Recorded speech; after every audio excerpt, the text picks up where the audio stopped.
반갑습니다. 24일 목요일 새벽 하나님께 올려드립니다. 함께 하늘 위에 주님 밖에 찬양 부르십니다.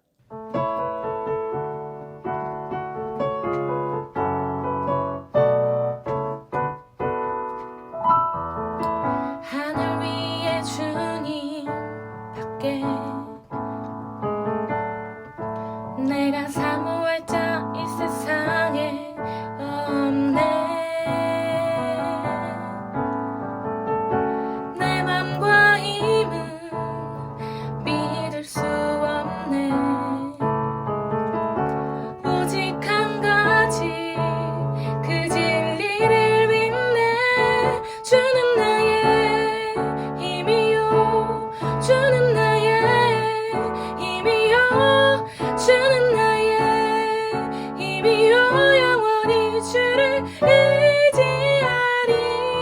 주는 나의 힘이요, 주는 나의 힘이요, 주는 나의 힘이요. 영원히 주를 의지하리. 영원히. 오늘 말씀은 마태복음 13장 10절에서 18절까지 10절부터 18절까지의 말씀입니다. 함께 읽겠습니다. 제자들이 예수께 나와 이르되 어찌하여 그들에게 비유로 말씀하시나이까? 대답하여 이르시되 천국의 비밀을 아는 것이 너희에게는 허락되었으나 그들에게는 아니 되었나니 무릇 있는 자는 받아 넉넉하게 되되 없는 자는 그 있는 것도 빼앗기리라. 그러므로 내가 그들에게 비유로 말하는 것은 그들이 보아도 보지 못하며 들어도 듣지 못하며 깨닫지 못함이니라. 이사야 예언이 그들에게 이루어졌으니 일렀으되 너희가 듣기는 들어도 깨닫지 못할 것이요 보기는 보아도 알지 못하리라. 이 백성들의 마음이 완악하여져서 그 귀는 듣기에 둔하고 눈은 감았으니 이는 눈으로 보고 귀로 듣고 마음으로 깨달아 돌이켜 내게 고침을 받을까 두려워함이라 하였느니라. 그러나 너희 눈은 봄으로 너희 귀는 들음으로 복이 있도다. 내가 진실로 너희에게 이르노니 많은 선지자와 의인이 너희가 보는 것들을 보고자 하여도 보지 못하였고 너희가 듣는 것들을 듣고자 하여도 듣지 못하였느니라. 그런즉 씨 뿌리는 비유를 들으라. 오늘의 기도 제목, 보고 듣게 하신 것에 감사하며 보고 듣게 하는 사명을 행하게 하소서. 보고 듣게 하신 것에 감사하며 보고 듣게 하는 사명을 행하게 하소서. 예수님은 매우 이해하기 쉬운 비유로 천국을 가르쳐 주셨지만 유대인들은 받아들이지 않았습니다. 11절 천국의 비밀이라는 표현이 나오는데 마가복음 4장 11절은 단수형으로서 비밀을 말하지만 본문의 헬라어 본문은 복수형 비밀들입니다.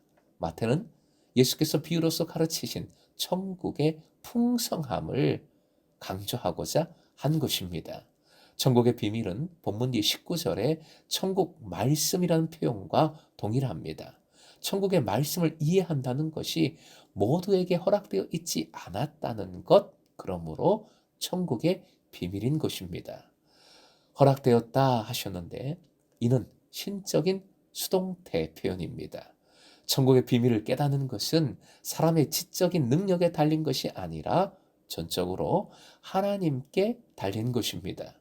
저희가 천국의 비밀을 깨닫지 못한 것이나 너희 곧 제자들이 천국의 비밀을 깨달은 것도 전적으로 하나님에 의해서 결정된 것이지요.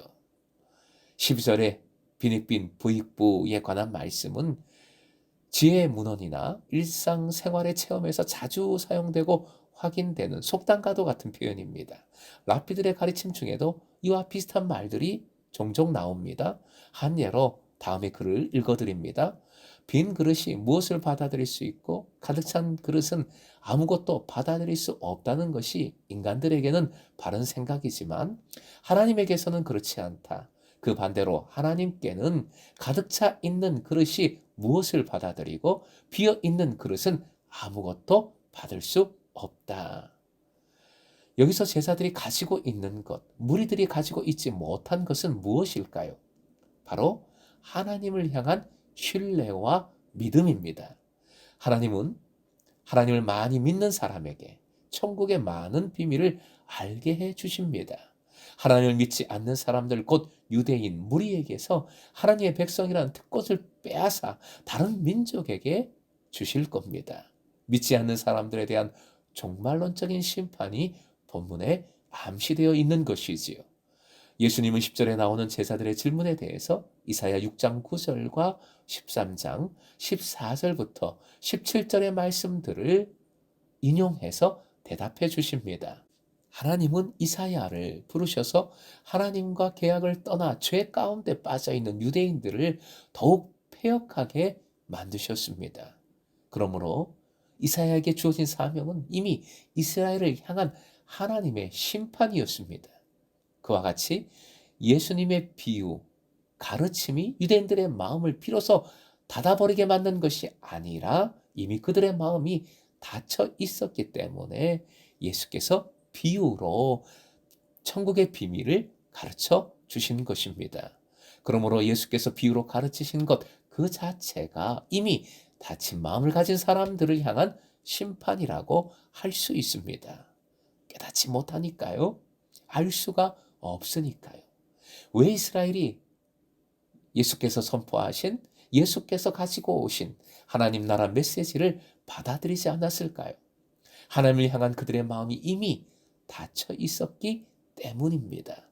예수님은 바로 이 점을 이사야의 예언에서 찾으신 것이지요. 하나님께서 그들의 마음을 어둡게 하셨기 때문에 그들은 복음을 받아들일 수, 믿을 수 없었다는 것입니다. 16절 너희라는 표현으로 문장을 시작하고 있습니다. 이것은 지금까지 논의의 대상이었던 믿지 않는 사람들과 정반대가 되는 너희 곧 제자들을 강조하려는 의도입니다. 보는 것과 듣는 것은 11절에 깨닫지 못하는 것에 반대되는 말이지요. 하나님께서 제자들에게는 천국의 비밀을 듣고 보아서 깨닫게 해 주신 것입니다. 그러므로 제자들은 복이 있습니다. 17절 많은 선지자와 의인이라는 표현을 하십니다. 구약시대에 하나님께서 선택한 예언자들과 하나님을 믿고 그 뜻대로 살았던 사람들을 뜻하는 표현입니다. 이들은 메시아의 임재를 예언하고 기다리기는 했지만 그 시대를 보거나 체험하지는 못했습니다. 이들은 마태복음 11장 11절에 의하면 요한의 때까지 살았던 것이지요. 그래서 예수께서 선포하고 실현한 하나님 나라를 체험하고 믿음으로 받아들인 제자들은 선지자보다도 요한보다도 더 큰 사람들이 됩니다. 왜 하나님께서 누구는 아예 깨닫지 못하게 하셨고 누구는 깨닫게 하셨는가? 이미 정해져 있는데 전도나 신앙적인 열정, 열심이 무슨 의미가 있는가? 이런 것들은 전부 어리석은 질문이요 의심들입니다. 보게 하시고 듣게 하시는 것은 하나님의 영역입니다. 인간은 모릅니다. 그러니 우리는 스스로도 구원에서 멀어질까? 성령을 해방하는 죄를 혹 범하지는 않을까? 언제나 겸손하게 신실하게 주님을 따르고 말씀을 끝까지 붙들어야 하겠습니다. 다른 이도 함부로 판단할 수 없습니다. 모릅니다. 그러니 우리는 듣던 안 듣던 보던 안 보던 끝까지 복음을 주님을 증거해야 하는 것이지요.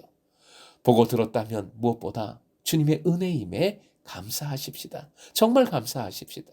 그리고 먼저 보고 들은 것은 사명이라고 여기십시다. 즉 보고 듣지 못하는 이들에게, 아직도 보고 듣지 못하는 이들에게 보게 해주라, 들려주라는 사명인 것입니다.